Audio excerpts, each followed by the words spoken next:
Hello there folks, I'm Dan Brown from sortofinteresting.com and today you're joining me on board good old narrowboat Abel's Ark for, and there's a lot of things to specify here, a complete from beginning to end boat trip. It's only a short boat trip admittedly, but it's still a complete from unmooring to remooring in real time with the actual real environment sounds of the engine and a few birds in the trees and things like that as requested by many people, with extra little clips added to the screen recorded from my POV independently with a separate camera so that you can see my exact point of view on certain elements. And then at various points through the video I'm also going to add just a little explanation here or there of a minute or two of talking, saying, oh, this is what we do here, this is what I'm doing now, and hopefully that'll be interesting. Maybe not, but there's only one way to find out. I will add in the video description and to a comment in the comments below this video little timestamps of when I do the talking and little explanations of things throughout the video, but I'm not intending to do too many of those. Anyway, without further ado, let's go boating. Okay then, so the first job is obviously to untie the ropes, and you can see I've just walked up from the stern, hopped onto the bow, and I'm untying the front line from around the little peg that's on the very front of the boat. And we're not too worried about the boat drifting off or anything too quickly once the ropes are untied on this little section of canal, as we're off the mainland Gofflin line that has more of a flow, which is that canal just ahead at that junction which we're about to join. And really, I suppose the only thing of note here before I leave you in peace for a moment or two is that as you hear the engine get a few revs put into it now, you'll immediately, after the boat starts moving forwards, hear me drop the revs and then a few squeaks as I've forgotten to take the chimney down. So I had to go into neutral and then quickly run just down the side of the boat slightly to pick the chimney top off so it didn't get left at the first bridge we met.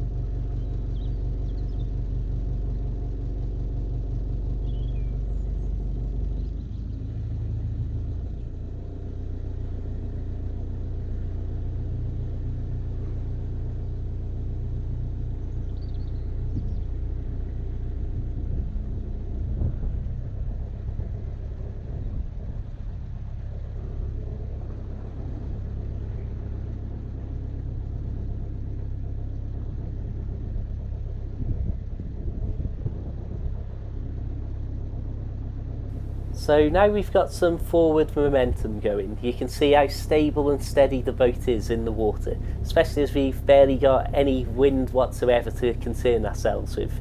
If you take a look at this POV shot from where I'm stood at the very back of the boat working the tiller, you can see that in an area such as this little junction, I've obviously got far less visibility than the front of the boat has in terms of potential traffic coming up and down between the two bridges there. So that's why you always want to take it nice and slow if you're considering that this is only a 45-foot boat and there's boats that are pushing 70 foot around on the canals. You can imagine you could be stood potentially 60 feet back from the front of your boat and you're relying on other boats that might see you pulling out ahead of them to be able to slow down and start taking any necessary change of course to give you room as you then 60 feet later come into view and can see the other boat there.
At this point, you've just heard me start to slow the boat down and take a lot of the kick out of the engine.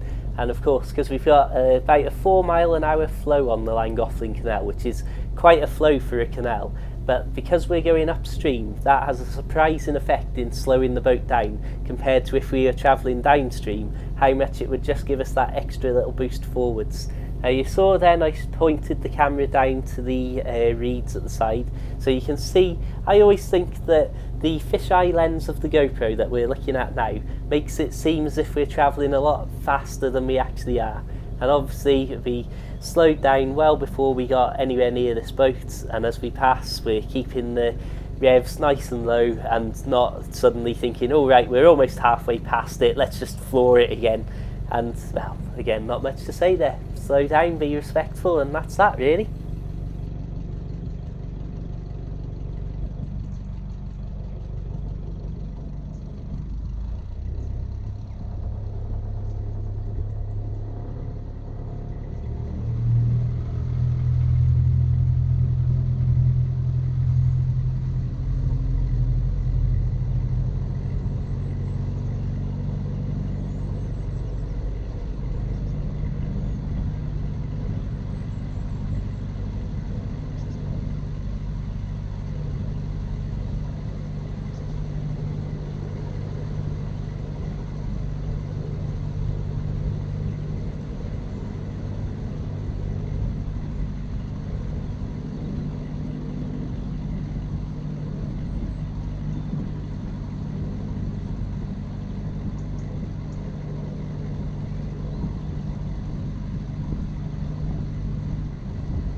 Before we actually pass this boat, I'm just going to direct your attention to the bottom right hand corner of the screen, where you can see just how shallow the canal is, a good distance away from the right hand bank as we're looking downstream now.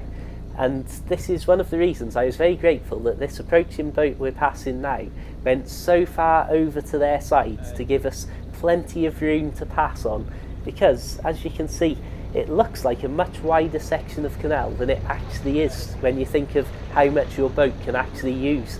And the last thing you want is to be scraping along pebbles, some sharper rocks maybe, and just potentially getting yourself caught up on the silt and having to start flooring it, which then potentially, if there's anything loose like rags or bags or anything that could have blown into the canal that's settled on the bottom, you don't want that to get wrapped around your propeller as well. So that was a nice simple passing of a boat on a simple straight stretch of canal. Nothing really major to report there. Although again, the fisheye lens made it seem, I think in hindsight, as if they absolutely hurtled past us like a missile.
At this point, I just wanted to throw a quick POV camera moment up on screen, as I love this little section of canal between these two bridges. You can see you've got this old, almost completely derelict and fallen apart barn there, the farmhouse, and then obviously as we pan the camera around, this amazing autumnal view ahead of us too.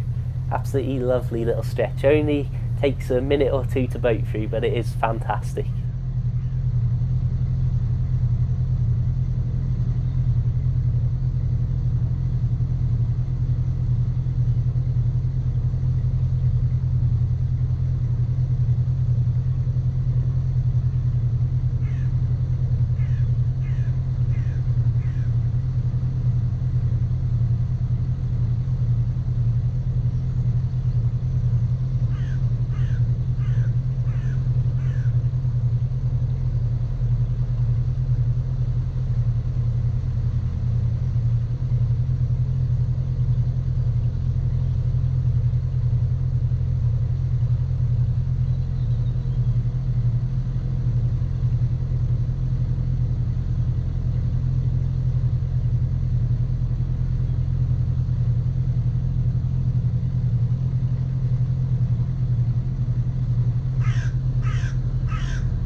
So as we approach this bridge, I'm going to put another POV camera shot on screen now. You can see that obviously filming with the GoPro right on the top of the boat, looking straight down from half the distance, half the length of the boat away, you've obviously got a decent view of what's coming up on the canal ahead. Whereas on the stern, not only have I got the big cratch cover that's sort of slightly wider than the boat itself, cutting off my view, but you can see how you have to lean down and have a look to see how close you are on either side of the bridge. And again, just take it nice and slow, be sensible, be careful. You can see as the boat goes through, you might have been able to tell from the leaves floating on the water there, how even though we're not travelling very fast at all, the water is being forced through. It's coming downstream towards you anyway, but it's just with the boat going through a narrow space like that, it's amazing how the, I'm not sure what you would call it, current or whatever effects, can make it look from the water to the boat as if you're absolutely hurtling down the canal.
So at this point I was debating where exactly I wanted to moor up, and obviously I wanted to moor up after the start of this solid metal piling siding of the canal here, rather than on the muddy, uneven, shallow banks that are filled with just tufts of grass and clods of earth.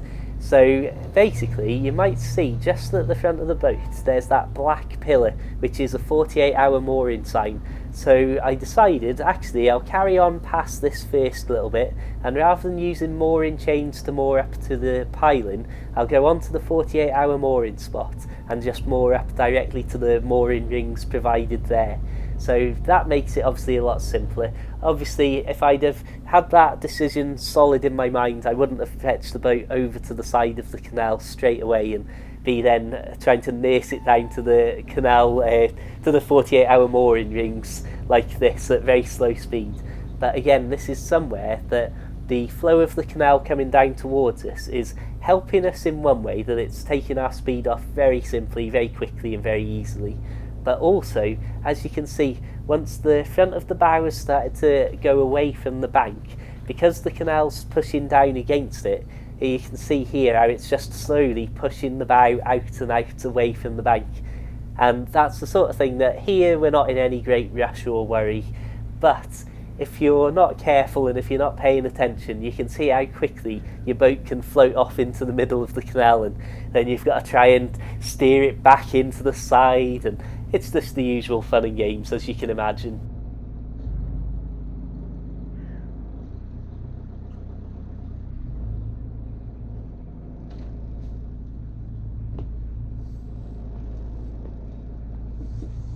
And here is your boy Dan Brown finally back in shot.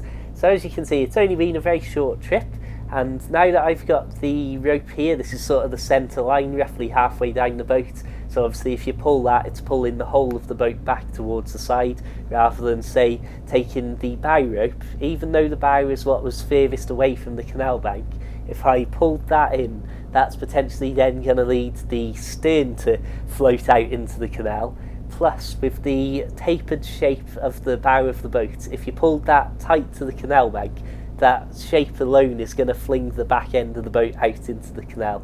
So as you can see here, I'm at this point, I believe, probably sorting out the stern rope, just getting them in position, not necessarily tying them up really tightly or anything like that. I'm just getting the ropes ready so that once I'm happy with the position of the boat, as you can see here, once I'm happy with it, I'll be able to just quickly pop the ropes through, wrap them around the peg on the boat a couple of times just to hold it in place, then go to the front of the boat, and then obviously do a similar thing with the rope there, and then tie them off properly once I'm satisfied with how it's looking. And really, as I say, you can see here, without the boat even being tied to the side, I feel comfortable enough that it's in place and it's not going to float off in a great wild rapid sort of excitement moment that you obviously don't get many of on the canal, that I can stop and take a bit of footage and move the camera tripod to the back here. And sadly, the annoying thing was that as this camera was here recording, I was all happy tying my ropes and, like I say, just locking them in place and before I tied them properly, and then incredibly annoyingly the camera just cut out and I'd filled the SD card up. So you can see I zoomed in just slightly there, so you can see what I'm doing from the at the front of the boat here. Again, just pulling that middle line in just to pull the boat nice and tight towards the side before I tie the bow line up. And again, you can see there the stern rope through the ring, so if anything untoward happened, I've got that there just to grab the rope and be able to pull it back in towards the canal, the canal bank, sorry. And yeah, it's just a nice simple process, as you can see. Right, I'm going to leave you in peace for a second, and then feel free please to join me back on board.